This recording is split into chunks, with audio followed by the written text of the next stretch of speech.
나는 탐정 정만이다. 나는 정의를 말하지 않는다. 그저 사실을 찾고 진실을 붙들고 그리고 단 하나의 원칙만 지킨다. 그건 증거는 거짓말하지 않는다. 준공 청소조차 끝나지 않은 신축 상가의 지하 2층 비상계단. 매끄럽게 발린 에폭시 바닥 위로 흰색 분진이 얇게 얼어붙듯 내려앉아 있다. 아직 비닐도 뜯지 않은 새 방화문 틈새로 서늘한 지하풍이 새어들어오고 일정한 간격으로 켜졌다 꺼지는 센서등 불빛 아래로 짙은 젓갈색 얼룩이 말라붙어 간다. 그 옆에는 원래 주인을 잃은 싸구려 슬리퍼 한 짝과 모서리가 기형적으로 찌그러진 보온 배달통이 덩그러니 놓여있다. 찌그러진 통 하나만 빼면 더할 나위 없이 반듯한 수직과 수평의 공간에서 그 통만이 유일하게 질서를 벗어나 있었다.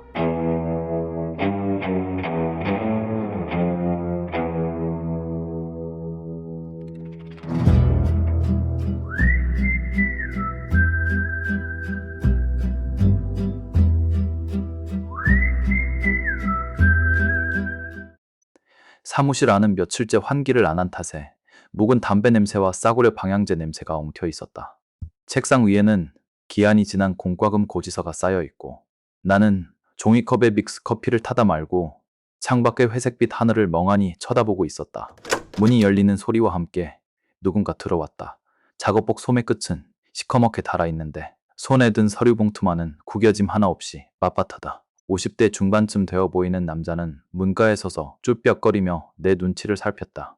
나는 타려던 커피를 마저 젓고 나서야 그를 향해 덕짓했다. 앉으시죠. 남자는 낡은 소파 모서리에 엉덩이를 걸치듯 앉더니 봉투 안에서 사진 한 장을 꺼냈다. 제 아들놈입니다. 남자의 목소리는 메말라 바스라질 것 같았다. 사진 속 청년은 오토바이 옆에서 어색하게 웃고 있었다. 경찰은 실족사라고 합기다. 새벽에 배달하다가 그 새로 지은 상가 계단에서 굴러 떨어졌다고? 피 검사를 하니까 혈중 알코올 농도가 0.05%가 나왔다고. 젊은 놈이 술 먹고 계단에서 재수없게 미끄러진 거라고 끝내려 합니다. 남자는 거칠고 두꺼운 손으로 마른 세수를 한 번 하고 말을 이었다. 근데 그 상가 아직 입지도 안 한 빈 건물입니다. 새벽 3시에 콜도 없는 텅 빈 건물에 배달통까지 챙겨서 들어갈 이유가 없어요. 상진 형사님이라고 그분이 여길 가보라고 합디다. 상진이 형. 또 귀찮은 걸 은근슬쩍 떠넘겼군. 나는 속으로 혀를 찼다. CCTV는요? 하필 그 비상계단 쪽은 아직 카메라를 안 달았답니다. 사각지대라고 경찰은 더 볼 것도 없다는 식이고요. 술 먹고 빈 건물에 들어갔다. 굴러떨어진 야간 배달원. 경찰 매뉴얼대로라면 완벽하고 깔끔한 사고사다. 하지만 상진이 형이 굳이 내 쪽으로 사람을 보냈다면 수사보고서에는 적지 못할 찜찜한 구석이 현장에 남아있다는 뜻이다. 나는 서랍을 열어 새 담배 한 개비를 입에 물었다. 착수금 200. 결과 나오면 200 더. 헛걸음에도 착수금은 안 돌려줍니다. 남자는 주저없이 점퍼 안주머니에서 꼬깃꼬깃한 수표와 10,000원짜리 뭉치를 꺼내 책상 위에 올렸다. 흙먼지가 묻은 지폐들이 눅눅했다. 돈을 서랍에 대충 쓸어 담고 자리에서 일어났다. 의자에 걸쳐둔 겉옷을 집어들며 남자에게 말했다. 그 신축 상가 주소 찍어주시오. 남자가 적어준 메모지를 주머니에 쑤셔 넣고 사무실 문을 나섰다. 경찰이 무심코 덮어버린 텅 빈 건물의 남은 흔적부터 확인해야 했다. 덜컹거리는 구형 승용차에 시동을 걸었다. 에어컨 필터에서 매캐한 먼지 냄새와 덜 마른 걸레 냄새가 훅 끼쳐왔다. 창밖으론 봄비가 오려는지 잿빛 구름이 낮게 깔려 있었다. 혈중 알코올 농도 0.05%, 면허정지 수치, 그 상태로 배달통까지 짊어지고 텅 빈 상가 건물을 기어 올랐다. 앞뒤가 맞지 않는 퍼즐 조각을 억지로 끼워 맞춘 느낌이다. 신호대기에 걸릴 때마다 조수석에 던져둔 현장 주소 메모지를 곁눈질했다. 목적지인 신축 상가에 도착했다. 아직 외벽 공사 가림막조차 다 거치지 않은 5층짜리 콘크리트 덩어리가 잿빛 하늘 아래 유령선처럼 버티고 서 있었다. 차에서 내려 굳게 닫힌 정문을 한번 올려다본 뒤 폴리스 라인이 늘어진 지하 주차장 램프 쪽으로 걸음을 옮겼다. 서늘한 지하풍이 목덜미를 쓸고 지나갔다. 왔냐? 지하 2층 비상계단 철문 앞에서 익숙한 목소리가 들렸다. 상진이 형이었다. 그는 입에 물고 있던 담배를 바닥에 던져 구둣발로 지기 겪었다. 형 오면 언질이라도 주지. 반장은 내일 아침에 라인 거들한다. 내 선에선 더 비빌 언덕이 없어. 나는 대답 대신 묵직한 방화문을 열고 안으로 들어섰다. 매끄럽게 발린 에폭시 바닥 위로 흰색 시멘트 분진이 얇게 깔려 있었다. 지하 1층에서 지하 2층으로 꺾이는 가파른 계단. 그 아래참에 검붉은 핏자국이 넓게 번진 채 말라붙어 있었다. 경찰 매뉴얼대로라면 완벽한 실족사 그림이다. 술에 취한 야간 배달원이 미끄러운 분진을 밟고 굴러떨어졌다. 두개골 파열로 인한 과다출혈. 계단 모서리에는 옷깃이 스친 자국과 정수리가 부딪힌 혈흔이 일직선으로 이어져 있었다. 나는 핏자국 주변에 먼지 쌓인 바닥을 천천히 훑었다. 시신이 있던 자리 바로 우측, 먼지가 네모 반듯하게 닦여나간 자국이 선명했다. 현장 사진에서 피해자가 메고 다니던 파란색 보온 배달통이 놓여있던 위치다. 계단에서 구른 시신과 가방이 분리될 수는 있다. 하지만 가방이 찌그러지지도 않은 채 바닥에 정자세로 착지할 수는 없다. 누군가 시신 옆에 그 가방을 반듯하게 내려놓았다고 보는 게 물리적으로 맞다. 나는 쪼그려 앉은 채로 고개를 들어 계단 위쪽을 올려다보았다. 누군가 같이 있었다. 사고가 아닐 수도 있다. 형, 시신 엎어져 있었지? 얼굴이 바닥을 향하고 있었지. 배달통 안에는 뭐 들어 있었어? 상진이 형이 점퍼 안주머니에서 폴라로이드 현장 사진들을 꺼내 내 쪽으로 무심하게 툭 던졌다. 텅 비어 있었다. 음식 냄새도 안 났고. 사진 속 배달통 내부는 깨끗했다. 새벽 3시에 텅 빈 가방을 메고 콜도 없는 신축 상가에 왔다. 술을 마신 채로 나는 바닥의 분진층을 다시 살폈다. 시신 주변으로는 구급대원과 감식반의 족적이 섞여 진흙탕처럼 변해버린 상태였다. 하지만 시신이 떨어져 내린 계단 위쪽, 지하 1층으로 올라가는 길목의 먼지는 상대적으로 온전했다. 조심스럽게 계단을 밟고 위로 올라갔다. 지하 1층 비상구 문 손잡이 주변, 분진이 묻은 손으로 손잡이를 꽉 움켜준 자국이 남아 있었다. 손자국은 아래로 미끄러져 있었다. 문을 열려고 했던 게 아니라 닫힌 문에 등을 기대고 주저앉았던 흔적에 가깝다. 들어온 경로는 확인했어? 1층 로비는 잠겨 있고 지하 1층 주차장 화물 엘리베이터 쪽으로 들어온 흔적이 있더라. 방범 카메라는 아직 외부 주차장 입구에만 달려 있어. 오토바이 타고 들어오는 거 찍힌 게 마지막이야. 나는 손잡이에 묻은 분진을 손가락으로 가볍게 쓸어보았다. 형, 여기 층마다 뭐가 들어올 예정인지 분양 도면 좀 구해줄 수 있어? 알아보지. 근데 너 어디서부터 파볼 생각이냐? 일단 이 녀석이 어제 새벽에 여길 오기 전 어디서 술을 마셨고 누굴 만났는지부터 밟아야지. 가방이 비어 있었다면 애초에 배달하러 온 게 아니니까. 나는 주머니에서 의뢰인이 줬던 메모지를 꺼냈다. 피해자가 소속되어 있던 배달 대행업체 주소가 적혀 있었다. 현장에서 챙길 수 있는 물리적 단서는 여기까지다. 이제 궤적을 거슬러 올라가야 할 때다. 차창 위로 후드득 성긴 봄비가 내리기 시작했다. 와이퍼가 마찰음을 내며 유리를 긁고 지나갈 때마다 흙먼지가 씻겨 나가며 흐릿한 도로가 잠깐씩 선명해졌다. 피해자가 일하던 배달 대행업체가 있는 구도심까지는 차로 20분. 뻑뻑한 엑셀을 밟을 때마다 구형 엔진이 힘겨운 소리를 냈다. 혈중 알코올 농도 0.05%. 소주 한두 잔 수준이다. 술에 취해 비틀거리다 계단에서 굴렀다는 경찰의 결론은 여기서부터 어긋난다. 도착한 곳은 다세대 주택 1층, 셔터가 반쯤 내려간 허름한 사무실이었다. 입구에는 빗물에 젖은 담배꽁초가 수북한 깡통이 놓여 있고 싸구려 튜닝을 한 오토바이 서너 대가 어지럽게 주차되어 있었다. 안으로 들어서자 덜 익은 컵라면 냄새와 땀 냄새가 훅 끼쳤다. 구석의 컴퓨터 모니터 앞에서 배차 장부를 뒤적이던 사내가 나를 보더니 턱을 까딱했다. 기사 등록하러 왔슈? 구직하러 온 거 아닙니다. 어제 새벽에 신축 상가에서 사고 난 친구. 짐 좀 챙기러 왔는데. 사내는 타자를 치던 손을 멈추고 경계하는 눈빛으로 내 위아래를 훑었다. 나는 지갑에서 5만 원권 2장을 꺼내 장부 위에 조용히 올려놓았다. 정보에는 언제나 물리적인 대가가 필요하다. 사내는 말없이 주위를 한번 살피더니 돈을 서랍에 쑤셔 넣었다. 그 새끼 짐이랄 게 어딨어.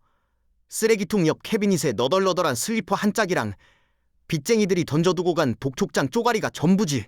빚쟁이? 그저께 초저녁에도 사무실 앞까지 찾아와서 한바탕 업고 갔수다. 동네에서 불법 스포츠 도박 총판하는 양아치 새끼들인데 이자 안 낸다고 죽여버리겠다고 멱살 잡고 난리도 아니었지. 동기가 생겼다. 빚 독촉에 시달리다 못해 야반도주를 하려 했거나 그들에게 쫓기다 텅 빈 건물로 숨어 들어갔을 가능성. 이름이 뭡니까? 그 양아치. 사내는 모니터 옆에 붙어있던 기름때 묻은 포스트잇 하나를 떼어내 내고로 밀었다. 나는 메모를 챙겨 들고 미련 없이 사무실을 빠져나왔다. 포스트잇에 적힌 주소는 상가 뒷골목의 낡은 당구장이었다. 걸어서 10분 거리. 빗방울이 조금씩 굵어지며 어깨를 적셨지만 우산을 펴지는 않았다. 빚쟁이에게 쫓기다 하필 신축 상가 비상계단에서 떨어졌다. 우연치고는 자기적이다. 그림이 너무 딱 맞아 떨어진다. 당구장 안은 대낮인데도 셔터가 내려가 있어 매캐한 담배 연기로 가득했다. 구석 테이블에서 짜장면을 비비던 덩치 큰 사내가 포스트잇에 적힌 이름의 주인공, 독사라 불리는 놈이었다. 오른쪽 눈썹이 카레베인 듯 반쯤 날아가 있는 게 유일한 특징이었다. 나는 놈이 앉은 테이블 옆 빈 당구대 모서리에 걸터 앉았다. 그저께 초저녁에 배달 대행 사무실에서 먹살 잡은 놈. 어제 새벽에 죽었던데. 사내의 젓가락질이 우뚝 멈췄다. 당황하는 기색은 없었다.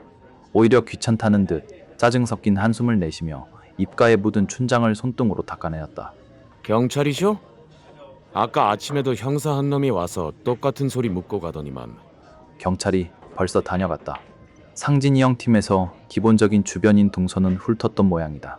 경찰은 술 먹고 굴러 떨어진 걸로 치고 빠질 모양이던데 나는 좀 달라. 텅 빈 건물에 몰아넣고 밀어버린 게 내 놈들 수금 방식인가 해서. 사내가 탁자에 젓가락을 소리나게 내려놓으며 일어섰다. 말 함부로 하네. 우리가 그저께 찾아가서 좀 쥐어짠 건 맞는데 그 새끼 그저께 저녁 8시쯤에 지발로 오토바이 타고 나갔어. 어제 밤 안으로 한 방에 갚을 돈이 생긴다고 큰 소리 뻥뻥 치면서 한 방에 갚을 돈?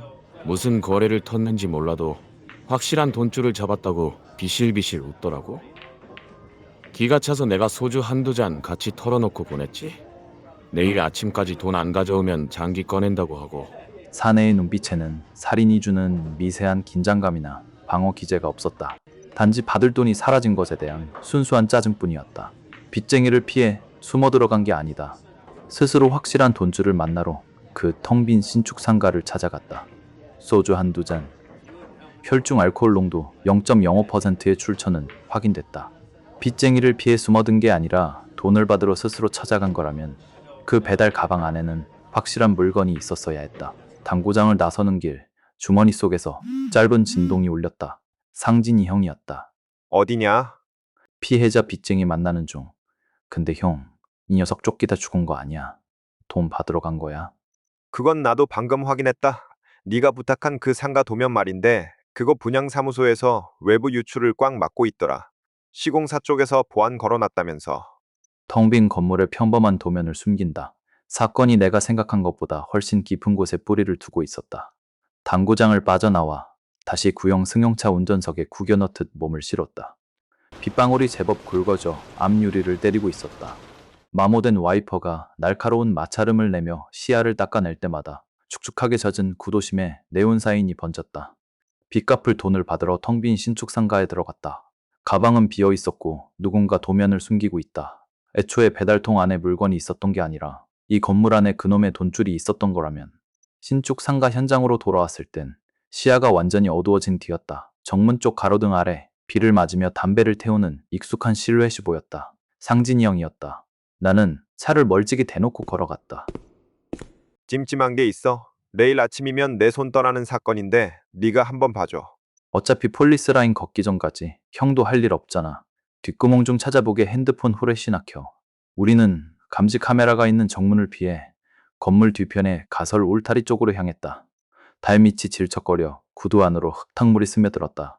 뜯겨나간 양철 울타리 틈새로 몸을 밀어넣다. 날카로운 단면에 점퍼 소매가 길게 찢어졌다.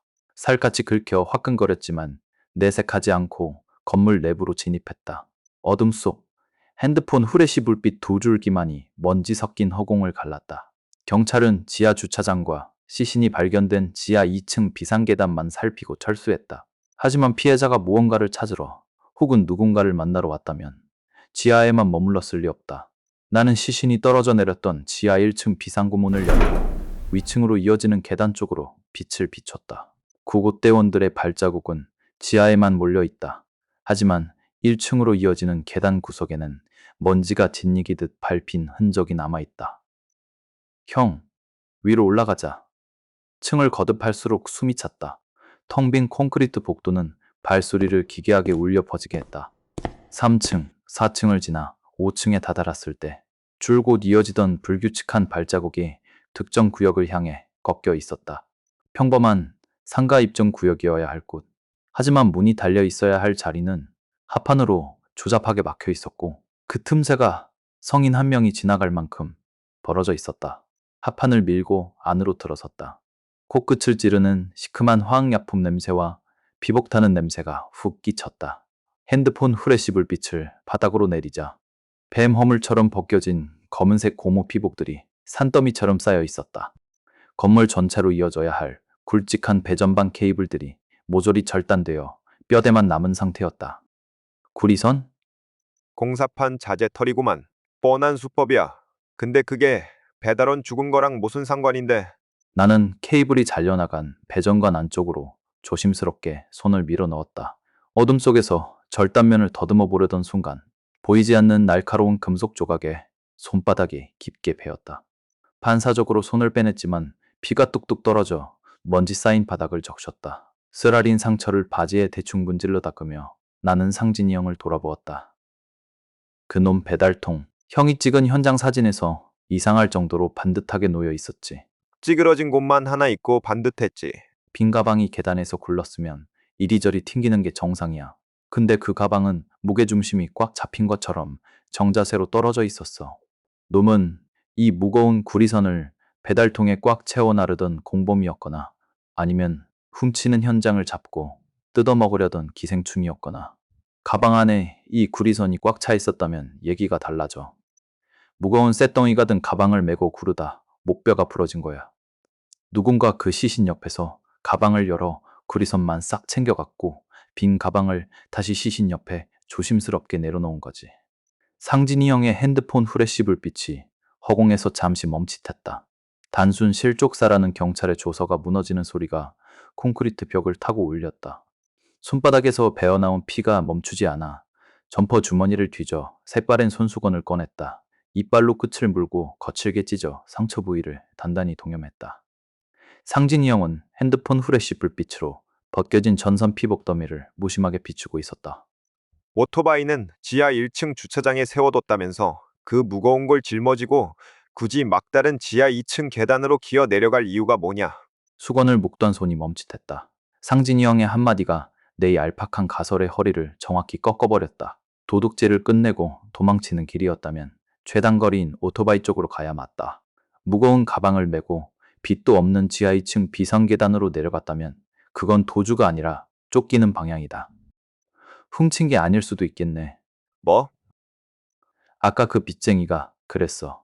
이 녀석이 한 방에 갚을 돈줄을 잡고 비실비실 웃었다고. 나는 바닥에 널브러진 전선 피복 하나를 발끝으로 툭 건드렸다. 배달원이 신축 상가에 들어와 무거운 구리선을 직접 훔쳤다는 건 물리적으로 힘들어. 장비도 차량도 없으니까. 이 녀석은 구리선을 훔치는 현장을 우연히 목격했고 그걸 빌미로 진짜 도둑놈한테 돈을 뜯어내려 했던 거라면 협박범이 배달통을 메고 수금하러 왔다? 가방 안에 있던 건 구리선이 아니라 입마금용 현찰이었겠지.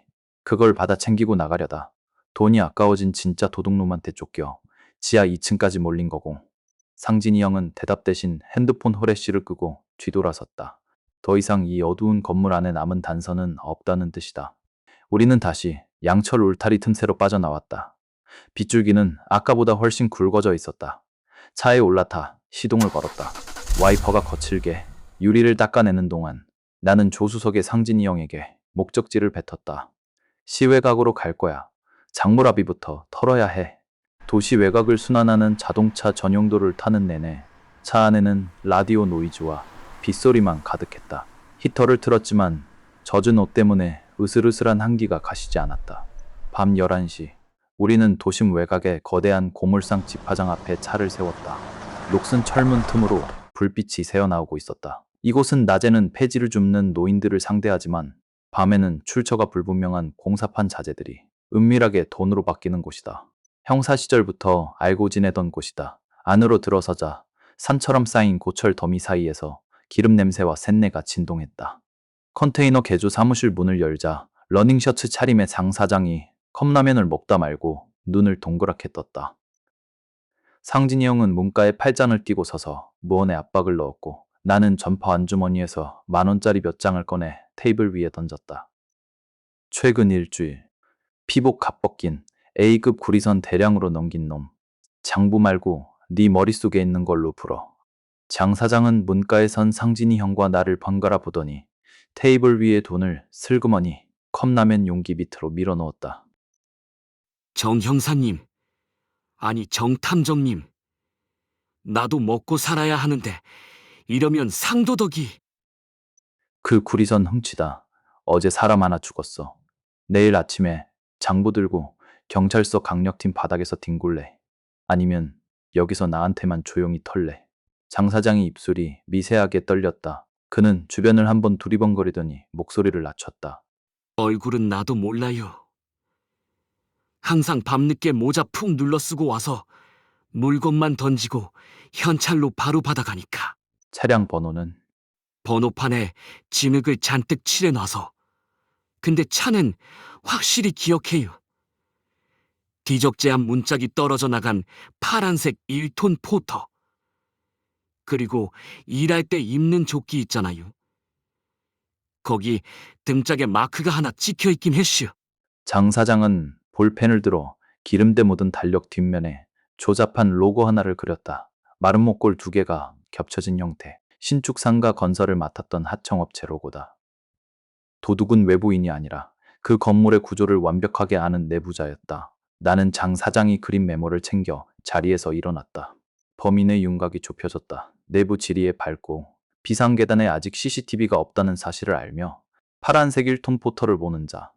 형, 내일 아침 그 상가 현장 소장한테 하청업체 명단 좀 뽑아달라고 해. 상진이 형은 묵묵히 고개를 끄덕였다. 빈 건물에서 길을 잃었던 사건의 방향이 비로소 물리적인 실체를 갖추기 시작했다. 사무실 낡은 소파에서 새우잠을 자다 뻣뻣해진 목을 주무르며 깼다. 밤새 내린 비는 그쳤지만 구도심의 아스팔트 위로는 여전히 축축하고 무거운 물안개가 피어오르고 있었다. 시동을 걸 때마다 비명을 지르는 구형 승용차를 몰고 다시 신축 상가 현장으로 향했다. 히터에서 뿜어져 나오는 미지근한 바람이 밤새 얼어붙은 피로를 더 무겁게 짓눌렀다. 아침 8시, 가림막 바깥쪽 현장 컨테이너 사무소 앞. 상진이 형이 종이컵을 들고 서 있었다. 동진설비, 전기배선 하청업체다. 네가 말한 파란색 1톤 포터는 그 회사 작업반장 최 씨 차량이고 차는 어딨어? 저기 길 건너 한밭집 주차장. 식당 안은 아침 인부들로 북적였다. 구석 테이블에서 혼자 뼈의 장국을 파먹고 있는 사내. 등짝에 마른 목골 2개가 겹쳐진 로고가 박힌 조끼. 나는 말없이 다가가 맞은편 빈 의자를 빼고 앉았다. 피가 배어 딱딱하게 굳은 붕배 감은 손을 식탁 위에 올려놓았다. 구리선 껍데기 벗기느라 손가락 지문이 다 닳았네. 최 씨의 숟가락이 허공에서 멈췄다. 그는 문가에 버티고 선 상진이 형과 나를 번갈아 보더니 눈동자를 심하게 떨었다. 어제 새벽 3시 그 무거운 걸 배달통에 옮겨 담다 들켜서 애 하나 비상계단에서 밀어버린 것 치고는 밥이 잘 넘어가나 봐. 무슨 소리래요? 나 어제 새벽엔 근처에도 안 갔슈. 그는 억울함에 목이 맨 듯 사례까지 들리며 기침을 해댔다. 그저께 초저녁부터 새벽 4시까지 이 식당 아지매들이랑 주방 골방에서 고스톱 쳤슈. 아지매들한테 당장 물어봐요. 내가 딴 돈이 얼만데. 밟아라. 상진이 형의 짧고 건조한 지적에 나는 시선을 아래로 내렸다. 최 씨의 말에는 뒤축이 다 달아빠진 250ml짜리 낡은 캔버스화가 심겨져 있었다. 비상계단 앞 분진의 지이기도 찍혀있던 발자국은 300mm가 넘는 중장비용 안전화였다. 구리선 도둑을 협박하러 갔다는 내 가설이 바닥부터 틀어졌다.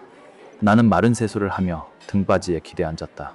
구리선을 훔친 도둑놈한테 돈을 뜯어내려던 게 아니라면 대체 왜 그 새벽에 빈 배달통을 메고 텅 빈 건물을 찾아갔을까? 나는 식탁 위에 놓인 최 씨의 안전모를 집어들고 손가락으로 툭툭 쳤다. 그럼 네가 5층에서 선 자르고 다닐 때 비상계단 쪽에서 뭐 이상한 거 본 거 없어? 지하 2층 비상 계단 이유? 거긴 애초에 5층에서 전기선이 내려가지도 않아요. 시공사 소장놈이 용접으로 철문을 아예 발라놔슈. 용접을 해놔? 예. 분양 도면에서도 아예 지워버린 버려진 층이여라. 집안 공사할 때부터 거기다 산업 폐기물 쑤셔 박는다는 소문이 파다했거든요. 근데 어제 낮에 보니까 철문 용접이 뜯겨 있긴 하더라고요. 막혀있던 혈이 뚫리는 기분이었다. 애초에 전기도 들어오지 않고 도면에서도 지워진 폐기물 창고. 그곳에 용접을 뜯고 들어간 누군가가 있었다.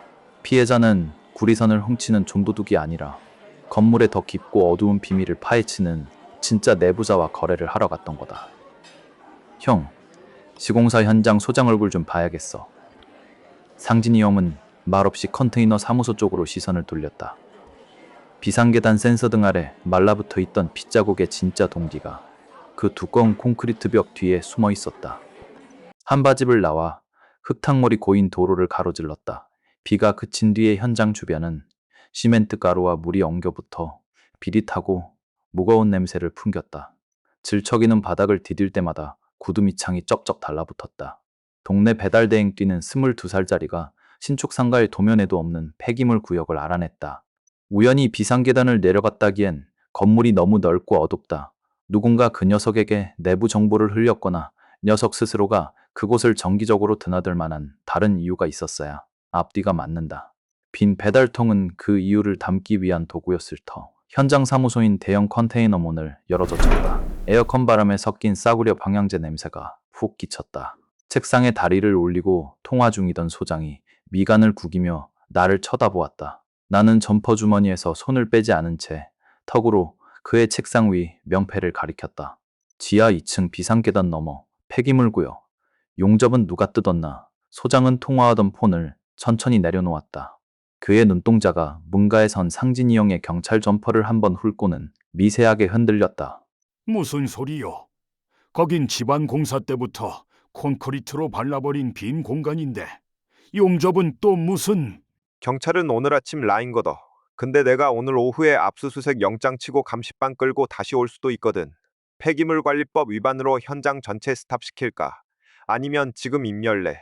상진이 형의 말이 컨테이너 안의 공기를 무겁게 내리눌렀다. 법적 권한을 쥔 현직 형사의 협박은 언제나 즉각적인 물리력을 발휘한다. 소장은 마른 침을 삼키더니 신경질적으로 자리에서 일어났다. 그때 책상 아래로 그의 발이 보였다. 깔끔하게 닦인 260mm 남짓의 가벼운 작업화. 비상계단 앞 분진에 짓 이기듯 찍혀있던 발자국은 300mm가 넘는 짐승 같은 사이즈였다. 눈앞에 이 소장은 지시를 내렸을지언정 어제 새벽 계단에서 직접 피해자를 밀어버린 당사자는 아니다. 나도 미치겠어. 며칠 전부터 5층 구리선이 자꾸 뭉텅이로 사라지길래 야간 경비 서는 놈한테 지하층부터 순찰 좀 빡세게 돌라고 지시한 게 다요. 지하 2층 철문 용접 뜯어진 것도 그놈이 오늘 아침에 보고해서 알았고 야간 경비. 어딨어 지금? 오전 교대하고 지하 1층 용역 휴게실에서 자고 있을 거요. 덩치가 산만해서 현장 인부들도 슬금슬금 피하는 놈이요. 퍼즐이 새로운 각도로 비틀어졌다. 구리선을 훔친 외부인이 아니라 현장을 순찰하며 도면에도 없는 사각지대를 완벽하게 통제하는 내부의 포식자. 비상계단에 CCTV 아직 안 달린 것도 그 경비놈은 알고 있었겠네. 그야 당연하지. 보안 카메라 위치는 경비가 제일 잘 아니까. 나는 소장의 책상 위에 놓여있던 믹스커피 한 포를 집어 주머니에 쑤셔넣고 뒤돌아섰다.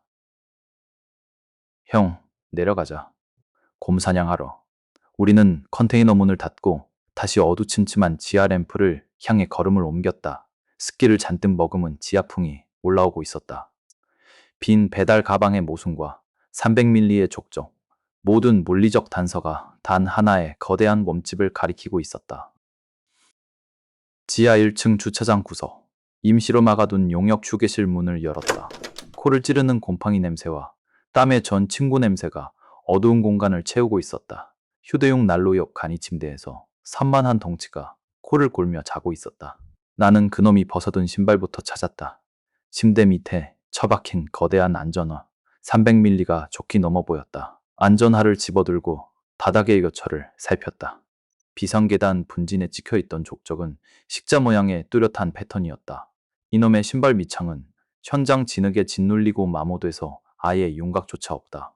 거대한 덩치도 현장을 통제하는 권한도 전부 맞아떨어졌지만 가장 중요한 물리적 증거가 어긋났다. 이놈은 범인이 아니다. 내가 안전화를 바닥에 내려놓는 소리에 덩치가 뒤척이더니 눈을 번쩍 떴다. 그는 불청객을 확인하자마자 야수처럼 몸을 일으켰다. 뭐야, 당신들. 남의 자는 곳에 허락도 없이. 어제 새벽 3시 지하 2층 비상계단에서 배달원 하나가 굴러 떨어졌지. 내 말이 끝나기도 전에 경비의 손뚜껑 같은 손이 내 점퍼 멱살을 향해 날아왔다. 하지만 그의 손이 내 깃에 닿기 직전 뒤에 서 있던 상진이 형이 한 발 앞으로 나섰다.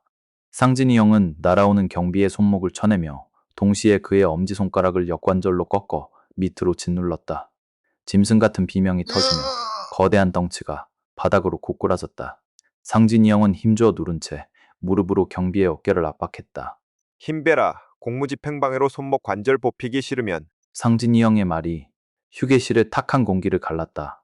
나는 꿇어앉은 경비의 눈높이에 맞춰 쪼그려 앉았다. 네가 오늘 아침에 소장한테 지하 2층 철문 용접 뜯어졌다고 보고했다며. 근데 그 배달원은 어제 새벽에 죽었어. 순서가 안 맞잖아. 나는 모르는 일이요. 그저께 밤에 순찰 돌다가 그놈이 지하 2층 철문 앞에 서성거리는 걸 쫓아낸 게 다요. 그저께 밤 파란 배달통을 내고 있었는데 그 안에서 찰그락거리는 쇳소리가 났어. 배달 음식이 아니라 무슨 단단한 공구 같은 거. 그래서 소장한테 바로 보고했더니 그날 아침에 용접으로 다시 막아버린 거요. 배달원이 빈 건물에 공구를 싸들고 왔다. 훔치러 온 게 아니라 무언가를 뜯거나 열기 위해서. 그럼 어제 용접 뜯어진 건 뭔데? 나도 몰라. 어제 초저녁에 출근해서 보니까 용접이 산소 절단기로 아주 깔끔하게 날아가 있더라고. 소장한테 말하려다가 귀찮아서 오늘 아침으로 미뤘는데 그 사이에 사람이 죽을 줄 내가 알았나. 산소절단기. 배달원이 오토바이에 싣고 다닐 수 있는 물건이 아니다.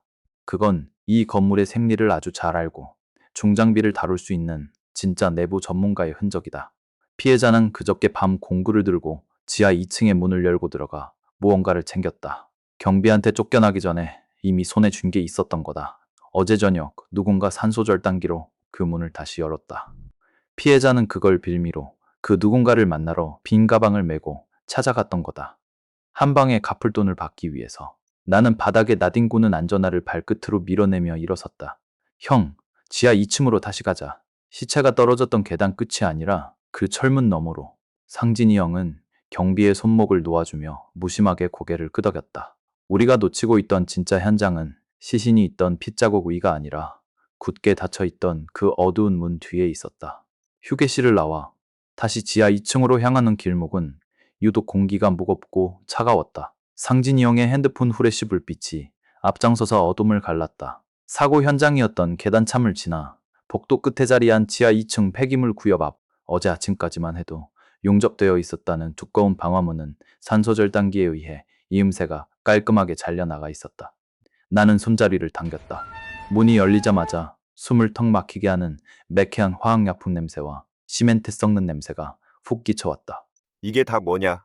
상진이 형의 핸드폰 후레쉬 불빛이 거대한 지하 공간을 훑었다. 수백 개의 파란색 플라스틱 드럼통과 폐콘크리트 마대자루가 천장 높이까지 빽빽하게 쌓여 있었다. 정상적인 절차라면 수억 원의 처리 비용이 들었을 1급 산업 폐기물들이다. 시공사는 이걸 지방공사 때부터 이 텅 빈 지하에 불법으로 매립해버리려 했던 거다. 동네 배달원 녀석은 우연히 이 거대한 무덤의 냄새를 맡았다. 문을 따고 들어가 사진이라도 한 장 건졌다면 시공사를 쥐고 흔들 완벽한 협박 카드가 됐을 테니까. 이래서 빚쟁이한테 한 방에 갚을 돈이 생긴다고 큰 소리 친 거네. 이 쓰레기산을 담보로 시공사 놈들한테 거액을 뜯어내려 했던 거야. 나는 조심스럽게 안으로 발을 들였다. 바닥에는 유독성 폐기물에서 흘러나온 끈적한 진액과 분진이 섞여 기괴한 진흙탕을 만들고 있었다. 그 진흙탕 한가운데 어둠 속에서 번쩍거리는 육중한 쇳덩어리가 보였다. 절단 작업에 쓰인 대형 산소통과 토치 바구니, 그리고 그 옆에 내가 그토록 찾던 흔적이 선명하게 화석처럼 찍혀 있었다. 형, 여기 비춰봐. 핸드폰 후레쉬 불빛이 바닥에 꽂혔다. 십자 모양의 요 절 패턴이 뚜렷한 300mm 사이즈의 거대한 안전화 족적. 비상계단 앞 분진에 지식이 듯 남겨져 있던 그 발자국과 완벽하게 일치했다. 나는 족적 주변을 천천히 살폈다. 산소통 옆 구석에 찢어진 누런 서류 봉투 하나가 진흙에 반쯤 묻혀 있었다. 은행에서 5만원권 현금 다발을 묶을 때 쓰는 두꺼운 띠지도 함께 굴러다녔다.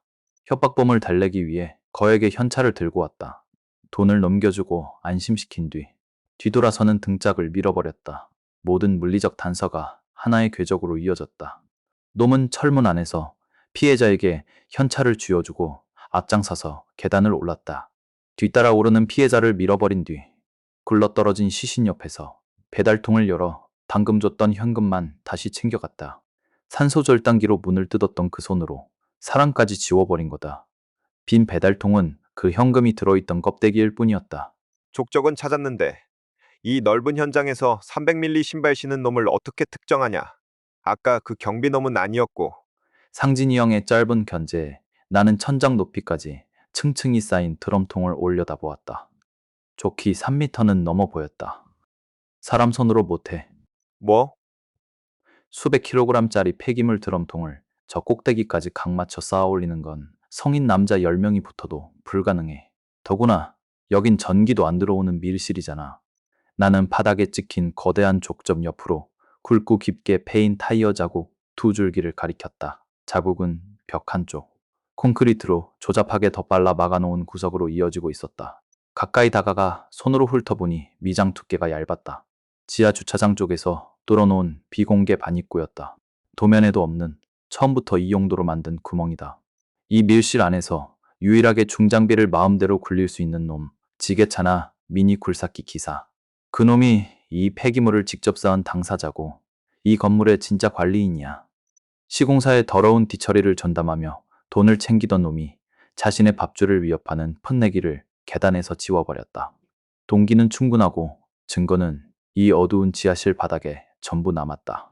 나는 중원이에서 담배를 꺼내 입에 불고 불을 붙였다. 건조한 연기가 곰팡내 나는 폐기물 구역의 공기를 갈랐다. 형, 지하 폐기물 구역 장비 투입 기록 뽑아. 저 비공개 반입구 드나든 놈 명단은 시공사가 쥐고 있을 거야. 거기 이름 올라간 놈 바로 잡아. 상진이 형은 말없이 주머니에서 휴대폰을 꺼내 어딘가에 전화를 걸었다. 짧은 통화가 끝났다. 형이 전화를 끊으며 말했다. 신축 상가 폐기물 운반이랑 중장비 전담 용역업자 황씨. 지금 현장 뒤편 야적장에서 장비 트레일러에 싣고 있다는데. 우리는 서둘러 곰팡내 나는 지하 2층을 벗어났다. 지상으로 올라가는 비상계단은 끝이 없어 보였다. 밖으로 나오자 잿빛 하늘 아래로 성긴 이슬비가 다시 날리고 있었다.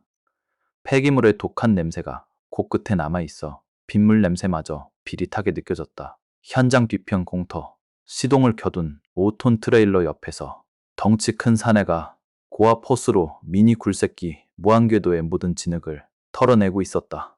물줄기가 닿을 때마다 짙은 회색의 끈적한 흙탕물이 바닥으로 흘러내렸다. 나는 상진이 형보다 반보 앞서 걸어가 사내의 등 뒤에 섰다. 수압이 약하네. 그 진흙은 그렇게 대충 쏜다고 안 씻겨 내려갈 텐데. 물줄기가 뚝 끊겼다. 황씨가 고개를 돌려 나를 위아래로 훑었다. 그의 시선이 내 붕대 감은 손에 잠시 머물렀다. 누구시오? 여긴 관계자 외출입 금지요. 안전모 안 썼으면 당장 나가시오. 어제 새벽 3시 지하 2층 폐기물 구역 바닥에 깔려있던 시멘트 찌꺼기 말이야. 그 유독성 진액은 기름으로 닦아야 지워지지. 황 씨는 호스를 바닥에 툭 던지며 짜증스럽게 얼굴을 구겼다. 무슨 헛소리래. 난 어제 하루 종일 지상 1층 주차장 평탄화 작업만 했수다. 지하 2층은 전기도 안 들어오는 폐쇄구역인데 내가 장비 끌고 거길 왜 가? 나는 주머니에서 담배를 꺼내 입에 물었다. 불은 붙이지 않았다. 시선은 그의 발끝을 향했다. 진흙과 물로 범벅이 된 300밀리가 좋게 높는 거대한 안전화. 발이 크네. 300밀리. 밑창 패턴은 십자 모양이고. 그게 뭐 어쨌다고. 현장 바닥에 이 사이즈 안전화 싣는 놈이 나 하나뿐인 줄 아슈? 발 큰 놈은 널리고 널렸어. 생사람 잡지 말고 가슈. 그가 몸을 돌려 굴삭기 운전석으로 오르려 했다. 무시하고 일축하는 전형적인 첫 번째 방어선이다. 그럼 산소통은 운전석 손잡이를 잡았던 그의 손이 우뚝 멈췄다. 나는 한 걸음 더 다가갔다. 지하 2층 철문 용접 끊어낸 산소 절단기. 그거 아무나 못 다루지. 더구나 그 높고 좁은 공간에 수백 킬로그램짜리 폐기물 드럼통을 3미터 높이로 각 맞춰 쌓아 올릴 수 있는 건 그 미니 굴삭기뿐이고. 황 씨가 천천히 뒤를 돌았다. 그의 눈빛에서 귀찮음이 사라지고 서늘한 경계심이 피어오르고 있었다. 우연히 마주친 빚쟁이의 말 한마디에서 시작해 먼 길을 돌아왔다. 이제 놈의 멱살을 잡고 바닥으로 끌어내릴 물리적 고리 하나만 더 걸면 된다. 그 배달원 녀석, 폐기물 구역 안으로 들어가 네가 쌓아놓은 걸 발견했겠지. 사진을 찍었든 무언가를 챙겼든 그걸로 널 협박했을 거고. 넌 어제 새벽에 지하 2층 철문 안에서 놈을 만나 입막음용 현찰을 배달통에 쥐어줬어. 그리고 앞장서서 계단을 오르는 척 하다가 뒤따라 올라오는 놈을 밀어버렸지. 굴러떨어진 시신 옆에서 배달통을 열어 현금만 쏙 빼 다시 챙기고. 소설 쓰네. 증거 이슈? 내가 그 새끼한테 돈 줬다는 증거. 그의 목소리가 미세하게 갈라졌다. 나는 주머니에서 구겨진 은행 띠지를 꺼내 검지와 중지 사이에 끼워 흔들었다. 지하 2층 바닥 진흙탕에서 주워온 5만원권 현금 다발을 묶었던 종이 띠지다. 이 띠지, 지하 2층 진흙탕에서 주워온 거야. 네 지문이 예쁘게 남아있을 테고 배달통 안에 현찰이 있었다는 증거도 되지. 황 씨의 턱 근육이 꿈틀거렸다. 그 띠지가 내 것이라는 증거가 어디슈? 거기 들어간 놈이 나뿐이겠어. 작업하다 떨어뜨렸다고 하면 그만이고. 나는 입에 물고 있던 담배를 천천히 빼 바닥에 비벼 껐다. 시선은 황 씨의 발이 아니라 그 뒤에서 여전히 물을 뚝뚝 흘리고 있는 굴삭기 무한궤도를 향했다. 아까부터 저걸 씻어내고 있던데. 황 씨의 눈이 미세하게 흔들렸다. 지하 2층 폐기물 구역 바닥에 고인 진액. 특유의 시큼한 냄새가 나지. 일반 현장 흙이랑 색이 달라 거무튀튀하고 끈적해서 고압 호스로 아무리 씻어봤자 무한궤도 틈새에 박힌 건 안 빠져. 감식반이 저 굴삭기 긁어내면 딱 나오겠네. 지하 2층 폐기물 성분이. 황 씨의 입술이 굳었다. 아까 내가 처음 건넨 말의 진짜 의미를 지금에야 알아챈 표정이었다. 수압이 약하다고 했을 때부터 나는 저 굴삭기를 보고 있었던 거다. 그러니까 넌 어제 새벽에 저 굴삭기를 몰고 지하 2층에 있었어. 거기까진 됐고. 근데 어쩌나 처음부터 가방을 너무 반듯하게 내려놨어. 그게 네 발목을 잡은 거야. 순간 황 씨의 거대한 주먹이 쇳덩이처럼 내 안면을 향해 날아왔다. 체념 대신 폭발을 선택한 거다. 하지만 나는 피하지 않았다. 내 뒤에는 언제나 상진이 형이 버티고 있으니까. 하는 둔탁한 파열음과 함께 황 씨의 거구가 꺾이며 트레일러 바퀴 쪽으로 처박혔다. 상진이 형이 어느새 내 어깨 너머로 튀어나와 놈의 오금 언저리를 걷어차고 3단봉으로 어깨죽지를 내리친 것이다. 경찰 앞에서 살인 용의자가 주먹을 휘둘러? 넌 이제 진짜 끝이다. 상진이 형은 바닥에 뒹구는 황 씨의 등 위로 무릎을 꽂아넣고 덜컥 소리와 함께 수갑을 채웠다. 흙탕물이 사방으로 튀었지만 형의 표정은 언제나처럼 건조하고 평온했다. 황 씨의 거구가 순찰차 뒷좌석에 구겨 넣어지는 것을 끝으로 현장의 소란은 가라앉았다. 질척이는 진흙탕 위로 붉은 경광등 불빛이 무심하게 명멸했다. 상진이 형은 비에 젖은 수첩을 탁탁 털며 점퍼 안주머니에 쑤셔 넣었다. 조서 쓸 때 내 이름은 빼. 난 의뢰인한테 돈만 받으면 되니까. 말 안 해도 뺀다. 민간인이 불법 침입한 거 적어봤자 반장한테 욕만 먹지. 이번 주말에 소주나 한 잔 사. 대답 대신 나는 말없이 고개를 끄덕였다. 언제나처럼 입 밖으로 내지 않는 부채감이 등줄기를 타고 흘렀다. 상진이 형이 아니었다면 황 씨의 주먹에 내 턱뼈가 먼저 나갔을 터다. 형은 말없이 자신의 차를 향해 돌아섰다. 낡은 구형 승용차에 올라타 시동을 걸었다. 엔진이 힘겹게 도는 소리와 함께 매캐한 먼지 냄새가 훅 끼쳐왔다. 시외각에서 구도심의 사무실로 돌아오는 30분 내내 라디오도 켜지 않은 채 차창을 때리는 빗소리만 들었다. 22살짜리가 짊어지기엔 너무 거대한 쓰레기 더미였다. 한 방에 바닥을 벗어나려다 그 무게에 짓눌려 버린 걸지도 모른다. 핸들을 쥔 붕대 감은 손이 낡은 가죽에 쓸릴 때마다 옥신거렸지만 묘한 공허함이 통증을 덮었다.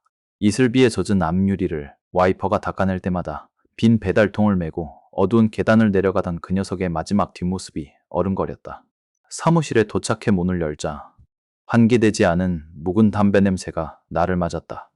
젖은 겉옷을 벗어 의자에 아무렇게나 걸쳐두고 책상 앞에 앉았다. 서랍을 열어 오늘 낮에 의뢰인인 아버지가 두고 간 흙 묻은 지폐 뭉치를 꺼냈다. 그리고 그 옆에 구겨져 있던 사진 한 장을 책상 위로 올렸다. 배달 오토바이 옆에서 어색하게 웃고 있던 청년. 경찰은 알코올 농도 0.05%라는 활자 하나로 이 녀석의 죽음을 단순 사고로 요약하려 했다. 현장의 냄새를 맡지 않고 서류만으로 누군가의 끝을 단정짓는 시스템. 내가 진저리를 치며 제복을 벗어 던졌던 그날과 다를 게 없다. 나는 사진 옆에 놓인 종이컵에 남은 식은 믹스커피를 싱크대에 쏟아버렸다. 주머니에서 담배 한 개비를 꺼내 물고 라이터 불을 당겼다. 푸르스름한 연기가 공중으로 흩어지며 어둑한 사무실의 천장을 채웠다. 내일 아침이면 의뢰인에게 전화를 걸어 당신 아들의 죽음이 단순한 사고가 아니었음을, 그리고 그 대가를 치르게 했음을 건조하게 전달해야 한다. 황 씨 하나로 끝날 사건이 아니었다. 저 지하에 드럼통 쌓으라고 지시한 놈은 아직 정장 입고 어딘가 앉아있을 터였다. 담배 연기가 천장으로 흩어지는 걸 멍하니 올려다보다 창밖으로 시선을 옮겼다. 구도심의 네온사인이 비릿한 빗물에 번지고 있었다. 사건은 끝났지만 입안에는 여전히 씁쓸한 모래알이 씹히는 듯했다.